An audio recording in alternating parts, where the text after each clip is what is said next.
These up and downs are a blast. Then the switchbacks are fun.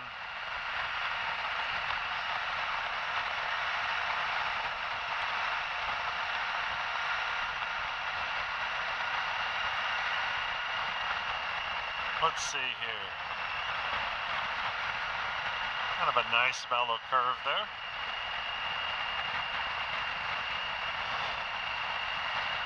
So what do you guys like talking about? I mean, I don't know if any of my political comments have driven everyone crazy or not. Wow, that was sticking all the way out in the road. A tree fell over on the eastbound side. That would not be any fun to run into.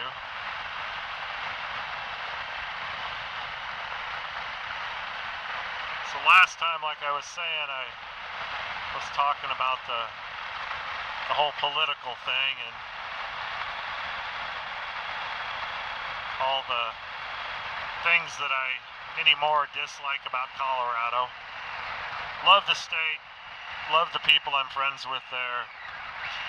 If you could just get rid of Denver and Boulder, it'd be a wonderful place to be. But at this point, those two places are just killing the Colorado that was the Wild West and was beautiful.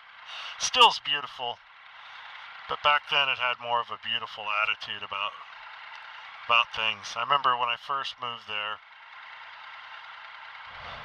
I found a lot of the people at that time, which where I was in life, I think it was one of the things that I really loved about the state too, and the people that were there, is back then, it literally seemed like the people were so non-judgmental. Like, basically, come do your thing, I'm doing my thing, you're doing your thing. Let's just agree to disagree on some things, but let's all get along. And it was wonderful. It was great. I mean, kind of funny because when I first moved there to Colorado, my plan was to finish my degree in wildlife biology and go to work for Colorado Division of Wildlife as a game warden, the LE side of things.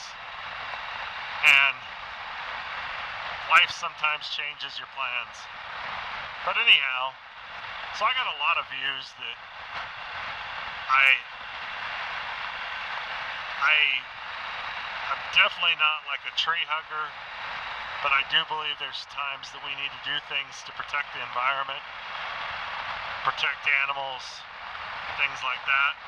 But I also realize that sometimes we go beyond what I think God intended us to do, as far as sometimes there's species of animals that are going to go away. They're not adapting, and they just don't survive in the modern world, which is kind of a two-edged sword, because you got your tree huggers that are all about, they want to tell us that there is no God, a lot of them, not all of them, but a lot of them, and that it's all about evolution and things like that.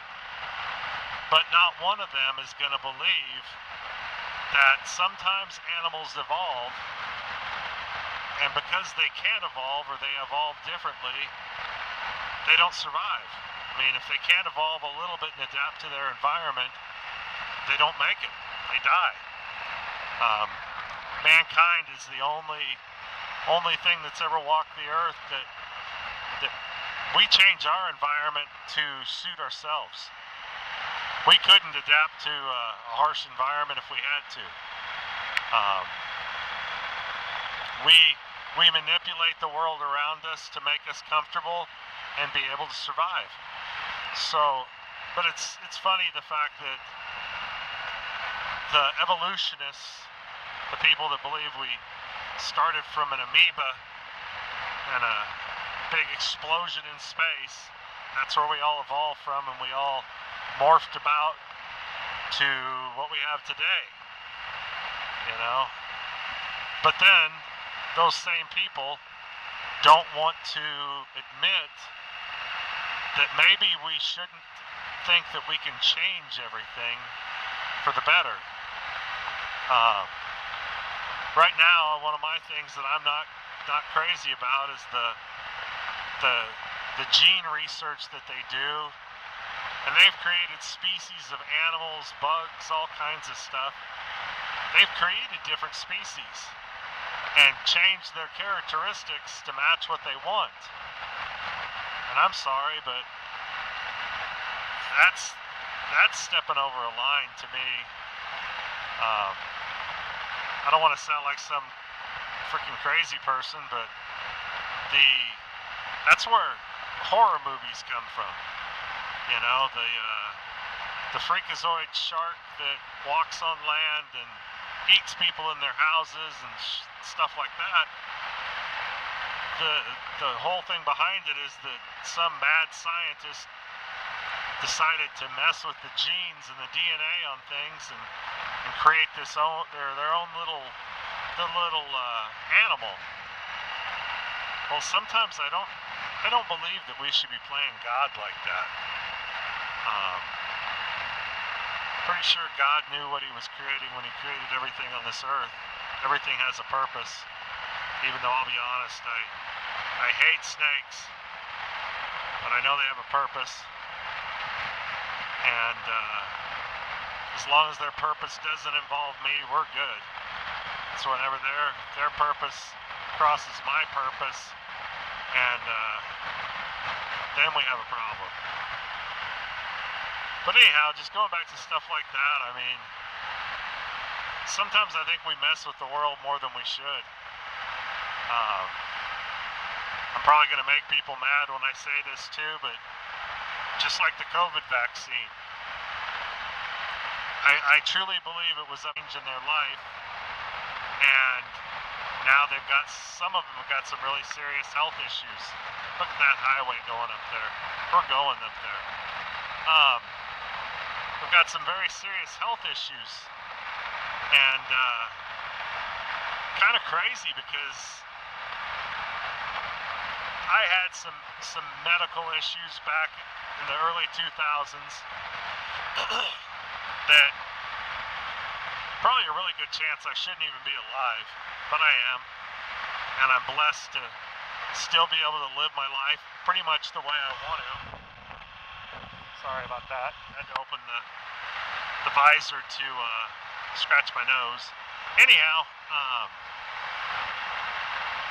I was blessed to be able to still do all the things I love to do. Well, I had my personal doctor tell me, well, you know, you're in that high risk group, you should probably get the COVID vaccine. And I told him no, I'm not going to do it. Not going to happen. And then I sat down and explained to him why. And he told me, you know, that I had a valid point. He still believed I should get the vaccine. I don't know why, but he told me I did have a valid point and that he could see why I didn't want to take it. So the beautiful thing about that is that was the last time he asked me if I was going to take the COVID vaccine. So, perfect situation. I didn't take it. I've had COVID a number of times. In fact, wow. This is a beautiful sight. Let's get stopped here. What a view. But anyhow, I've had COVID a number of times. I remember the first time I had it was in the summer, and I can't remember if it was the summer of 2020 or 2021. Which is what's crazy about all that is that my job puts me out in the public, and my job did not change through COVID. It was business as usual. I still was out amongst people. And I think it was 2021, the summer of 2021, that I got COVID the first time. because I got it and was out about a week from work, and then got right back to work, doing my thing. Anyhow, I've had COVID, I don't know, a number of times, probably more than half a dozen. But the last couple times, I know here about a year and a half, 2 years ago, family had COVID, and someone was like, well, you should probably test for it because I'm betting you have COVID too, because I had kind of a runny nose and just felt like I had a little bit of a cold. And anyhow, I told him no, that was baloney. There's no way I had COVID. I wasn't that sick. Come to find out, I took one of the COVID tests, the home tests, and lo and behold, I had COVID. Imagine that. Well, at this point, COVID for me is basically like just a normal common cold used to be for me. So I feel super blessed in that too, that my body has gotten to the point where it's fighting it off just like a normal cold, and I don't get super sick with it or anything like that, and all that good stuff. And going back to like when the doctor, I was explaining to him why I didn't want to take the COVID vaccine. Wow, just like one vista after another. Anyhow, why I didn't want to take it, it's like I explained to him, I'd seen all the people that literally, that the COVID vaccine nearly crippled them from having a normal life. Well, here's the deal. I would rather get COVID and have it take my life than to be left in a situation where I couldn't do any of the things I love, just like today. I would rather not be here and be with God, and my family would know where I was, and not that I wouldn't miss seeing things happen with them that I really would love to see, but I don't want to be the crippled up guy at the age of late 50s, early 60s that can't do anything he wants to do. That's not living. Just like riding the motorcycle. Is there a chance, is it a higher likelihood to get really hurt riding a motorcycle than driving a car? Yes, it is. It's a much higher likelihood. Although I've known people that have ridden bikes all their life and never had any injuries from them. I think some of it's the way you ride. Some of it could be luck. Who knows? Anyhow, I had one of the folks I watch, Moto Jitsu, I think it was talking about that you're like 38 times more likely to die on a motorcycle than in a car. So, I mean, not great odds. I don't think that I'd lay money on any of these bets or anything like that. But kind of cool.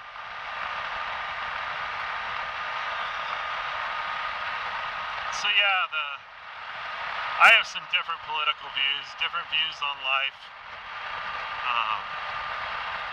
I guess I don't worry about things as much as some people do, because I know with my faith, I know where I'm going. I know where I'm going when I die, and I'm okay with that. What kind of drives me crazy is the folks that are like, well, you must think you're really something special that you have that faith of that you're gonna die and go to heaven and this and that. And what makes you think you're so perfect and stuff like that? And what's crazy about it is I can guarantee you I'm nowhere near perfect. I mess up every single day and ask for God's forgiveness for what I do sometimes. So here's the thing. I don't think I'm special at all. In fact, many times I wonder why on earth God gave me the gift of Jesus Christ coming and dying on a cross for my sins. What makes me even, why should I have ever gotten that? But it's having to step back and realize God told us that once we accepted Jesus Christ as our Lord and Savior, there was a gift He was going to give us. And if we repented of our sins, that there was a gift He would give us, and that was everlasting life. That you would never know the true fate of death.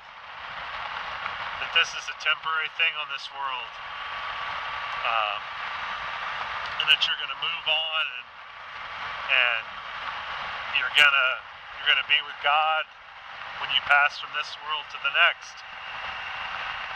Actually, kind of crazy. I had a person I was friends with in high school. I have him as friends on Facebook with me, and it's kind of crazy because this person, I don't know what's going on in their life, but they've attacked me a couple times for what I do, but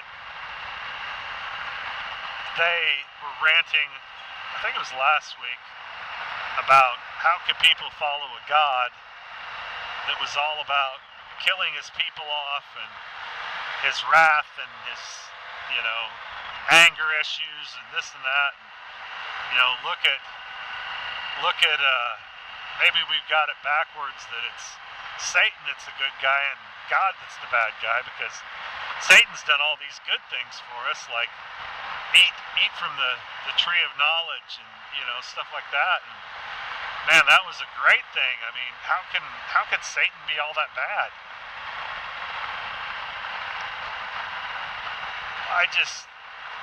I sit and think, like, where do people come up with these ideas? I realize a lot of people do the bits and pieces of the Bible because it's easy. It's easy to just do like a couple things, and take part of it as gospel and that, oh my gosh, this is how it is, and blah blah blah. But you have to read the whole Bible to understand it, okay? And I guarantee you, I've read the Bible a number of times, and I will say I read it, but I do an audio Bible because many times it works well. I think I'll cruise through this loop real quick and come back down. Almost just going too fast to make that curve turn. Anyhow, every time I read the Bible or listen to it, I like pick up bits and pieces that I never remember hearing or seeing, And I think it's that God must be a lake out there. I don't know which lake that is, but it's a pretty good size arm or something. Anyhow, every time I look at the Bible or read it, I pick up something new in it. And I think sometimes it's just that we can't just read it once. We need to read it numerous times because there's so many things to learn in it. And, okay, let's get moving again. Anyhow,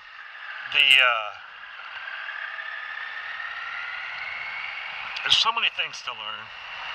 It's not like you can just read it once and, yep, memorized it, I understand everything. Because sometimes I think God opens our eyes to things because of times in our life and where we're at in life, that He lets us see different things when we go through the Bible at different times because He knows we need it. It's kind of amazing sometimes that I'll be praying about something or something's been bothering me all week, and I get to a point where either I end up listening to my Bible app that next day or that week some point, and all of a sudden something pops out in one of the chapters that's like, holy cow, that just answered that whole thing that was bothering me. And, or when I was going to church more regularly, I would be sitting there listening to this sermon, and I swear to you, God put it on the heart of the pastor to write that sermon just to touch my heart because of what was going on that week. So, kind of crazy. God talks to us. And I've only had a couple of times in life that I really truly can say that I honestly believe it was the voice of God that told me to do things. Other times I think it's that nudging, like, hey, you need to do this, and just having this uncontrollable feeling that the right thing to do is this, and this is where I need to be, what I need to do, stuff like that. Other times, I think the Bible talks to us, because in order to know God, we really only have one avenue. We can pray to Him, but praying to God and not ever opening the Bible is kind of like if you and your friends sat down and, well, I won't say friend, you and this person sat down and you're like, hey, I want to become their friend, and I want to have us become intricate parts of each other's life. Well, when you just pray to God and you never open the Bible, it's kind of like sitting there talking to this person and just talking and talking and talking and never listening to anything they say. So how good of friends are you with someone if you never learn anything about them and actually let them talk? And I realize that this may sound really stupid the way I'm trying to simplify this, but I think it's the easiest way to understand is that if you sat down with another person and did this, you would never become intimate friends with that person and be able to share everything and feel close to them and have them become a huge part of your life unless both sides are talking. Well, like I've said, the intricate part of our relationship with God is that the only way God can speak to us is, honestly, like, if you're lucky enough to be one of those people that they hear God's voice and stuff like that, then awesome, man, that's unbelievable. Like I said, I've only had a couple of times in life that I had that happen, and otherwise it's always been the simpler little things and His Word and other things that have kind of pushed me.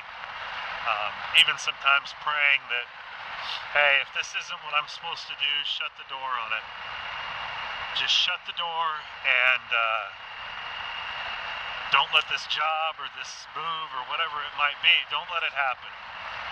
If it's not the right thing to do, just shut it down. So that's kind of a cool part. But like going back to the whole relationship with God, you can't have a relationship with God unless you learn about God. And that's through the Bible. And I would recommend anyone, I actually, on my phone, have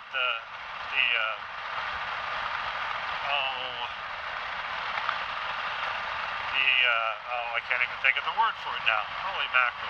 This is crazy. But the YouVersion, I think it is, Bible app. Anyhow, wonderful app you put on your phone. It's got a ton of different Bible studies you can do, or it's got all that kind of stuff. I really like the fact of I do, and I've done it a couple times in different ways. I'll do like the Bible in a year, or the Bible in 2 years, or the Bible in 3 years. And like right now I'm doing 3 years because I'm doing it in kind of a different way. So through YouVersion Bible app, you can do stuff to where you are listening to it via your phone, or you can read it, or you can do whatever. So, kind of cool in that factor. And I also listen to, it's called Through the Word, and it's some pastors that are, they talk about each chapter of the Bible as they go through. They have like a 10-minute sermon on it, and then they turn around and proceed to read the chapter, and they just talk about it like a sermon. Super cool, super good pastors. That's another one I'd recommend. Well, anyhow, as you can see, I've hit the Oklahoma side of the Talimena Scenic Drive, and I think I'm gonna get a picture of this with my bike, and I'm gonna turn the phone back on here in a minute. But anyhow, thank you. And this is actually, I guess you've never seen the bike, because last time I was just on it the whole time. Nothing fancy. It's a 15 Triumph Tiger 800. I got ready to buy a bike. I knew I wanted an adventure bike, and I wanted some extras on it. So I decided that I was going to go with a little more expensive bike and buy a used one instead of new. And I think that was a great choice. Anyhow, folks, thank you for watching this. Leave your comments down below if you haven't subscribed or liked the video. If you liked it, man, leave a like for me. It'd be great. I just love to know what people like about them, what they don't like, so that I can change my content. And I'm not going to change it completely. If you don't like my political views, find a different channel to watch. But otherwise, just leave me some stuff so I can see what's going through everyone's minds. Anyhow, have a great day. Happy Sunday, and talk to you later. Bye-bye.